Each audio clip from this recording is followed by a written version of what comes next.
Come back. ముక్కుకు సూటిగా పోవడం, కుండబద్దలు కొట్టినట్లు మాట్లాడడం, అదరక బెదరక అనుకున్నది చేయడం ఆయనకు వెన్నతో పెట్టిన విద్యలు. ఆయనే విలక్షణ నటుడు మోహన్ బాబు.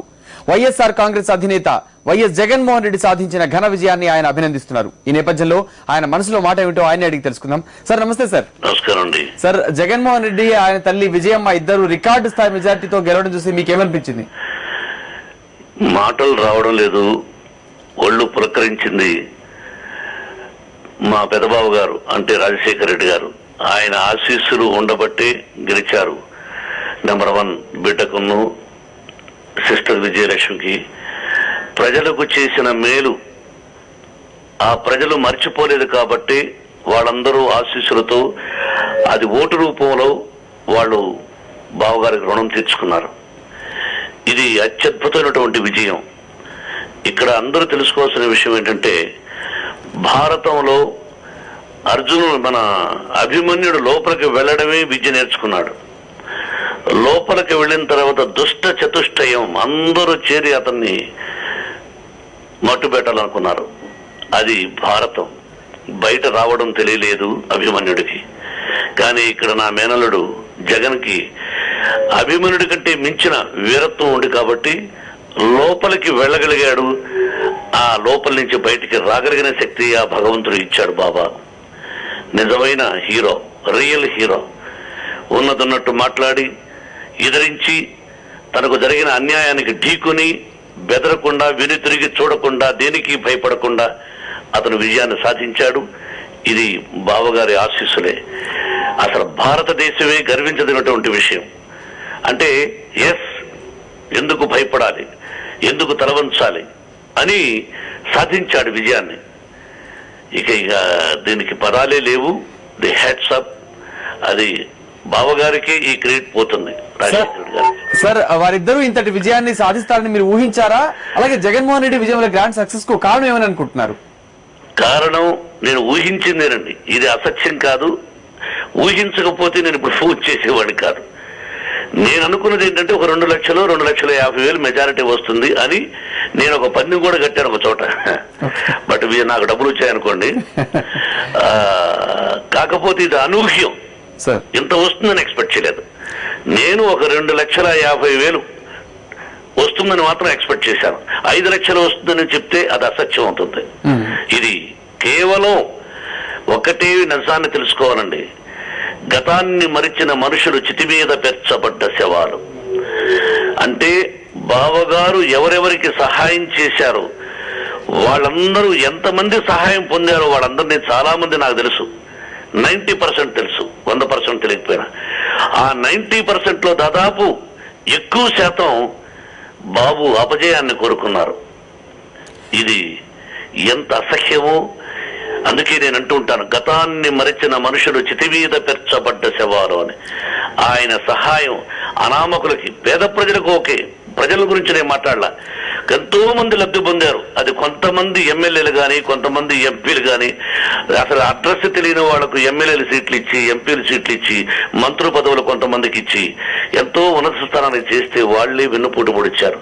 సార్, మరి పార్టీ పెట్టి కొన్ని నెలలైనా కాలేదు, పార్టీ గుర్తొచ్చి కేవలం 17 రోజుల్లోనే అయినా ఈ పసికు నా కాకలు తీరిన యోధుల్ని, తలపండిన 2 పార్టీలను కంగి తినిపించడం చూస్తే ప్రస్తుతం రాజకీయాల పోకడ ఎలా ఉండబోతోంది ఫ్యూచర్ లో అనిపిస్తుంది మీకు? ఫ్యూచర్ లో చాలా అత్యద్భుతమైన జరుగుతాయి. అది ముందే చెప్పకూడదు. దిష్టి తగులుతుంది.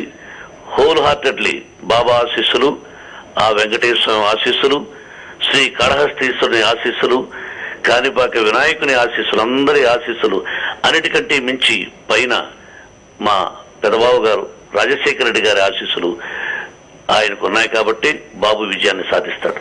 సార్, కొంతమంది నాయకులు ఎన్నికలకు ముందు మాట్లాడని వాళ్ళు కూడా జగన్ గ్రాండ్ విజయాన్ని, అనూహ్యమైన ఈ విజయాన్ని చూసి అభినందనలు తెలుపుతున్నారు. ప్రస్తుతం పార్టీలకు అతీతంగా కూడా చాలా మంది ఆయనకు విజయ అభినందనలు తెలియజేశారు. రాబోయే కాలంలో జగన్ గారి రాజకీయ జీవితం కానీ, ఆయన యొక్క విలక్షణ శైలి, నాయకత్వ ధోరణి ఎలా ఉంటుంది అనుకుంటున్నారు? చాలా అద్భుతంగా ఉంటుంది. మీరే చూస్తారు. ముందు చెప్పకూడదు, సస్పెన్స్. అందరూ అభినందనలు తెలియజేస్తారంటే అది సంస్కారం. నేను ఒక పిక్చర్లో ఒక డైలాగ్ కూడా చెప్పాను. ఒక నమస్కారం పెడితే నమస్కారానికి ప్రతి నమస్కారం సంస్కారం అని. అలాగా అంతటి విజయాన్ని సాధించినప్పుడు హృదయపూర్వకంగా అభినందనలు తెలియజేయవలసిన బాధ్యత అది పద్ధతి. సరే, కానీ కొంతమంది ఇప్పటికి కూడా ఇది సెంటిమెంట్ విజయం అని కామెంట్ చేసిన వాళ్ళని చేస్తే మీ సమాధానం ఏంటి సార్ వాళ్ళకి? ఏమండి సెంటిమెంట్ అంటే ఏంటండి? అంటే ఏంటి సెంటిమెంట్?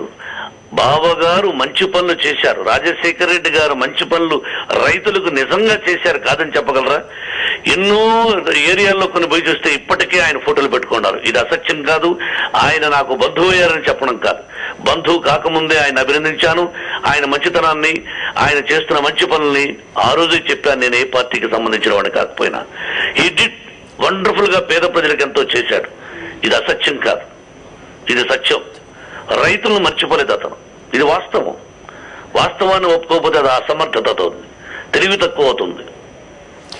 సార్, మరి ప్రస్తుతం కాంగ్రెస్ పార్టీ ఇన్ని రకాలుగా ఇబ్బందులు పెట్టి మంత్రులు కూడా దించి ఇంత హంగామా చేసిన తర్వాత కూడాను, ఓడిపోయిన తర్వాత కూడా దాన్ని జీర్ణం చేసుకోలేక ఇది పాలపొంగు లాంటిది ఇలాంటి కామెంట్లు చేస్తున్నారు. ఒకవైపు ముఖ్యమంత్రి కానీ అలాగే ప్రతిపక్ష నాయకులు ఇద్దరు మీ జిల్లాకు సంబంధించిన వారే. మరి మీ మేనల్లుడు జగన్మోహన్ రెడ్డి పట్ల కడప తీర్పు, జగన్ ఇచ్చిన ప్రజల తీర్పు ఎలా ఉంటుంది? మీరు ఏమైనా నిరూపిస్తున్నారు దీని గురించి? ఏమండి, ఇతరుల గురించి నేను ఇప్పుడు చెప్పకూడదు.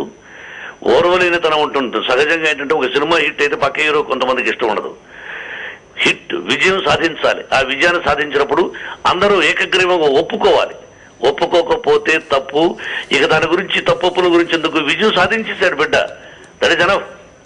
ఇంకా వెనుదిరిగి చూడకుండా ముందుకు వెళ్ళడమే అతని కార్యక్రమం.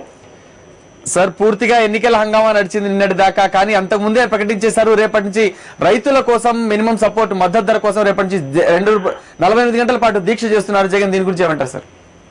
సార్, మంచికి ముందు వెళ్ళేది బిడ్డ జగన్. కాబట్టి ముందుకు వెళుతున్న మంచికి నేను ఎప్పుడూ ప్రోత్సాహం ఉంటాను, ఎప్పుడూ ఉంటాను. Thank you brother. Sir, thank you very much sir. Sakshi టీవీతో మాట్లాడినందుకు మోహన్ బాబు గారు చెప్తున్నారు, తన అభినందనలు తెలియజేస్తున్నారు. విలక్షణ నాయకుడు కూడా జగన్ లోని పరిపూర్ణత చూసి కూడా ఆయన చాలా సంతోషిస్తున్నారు.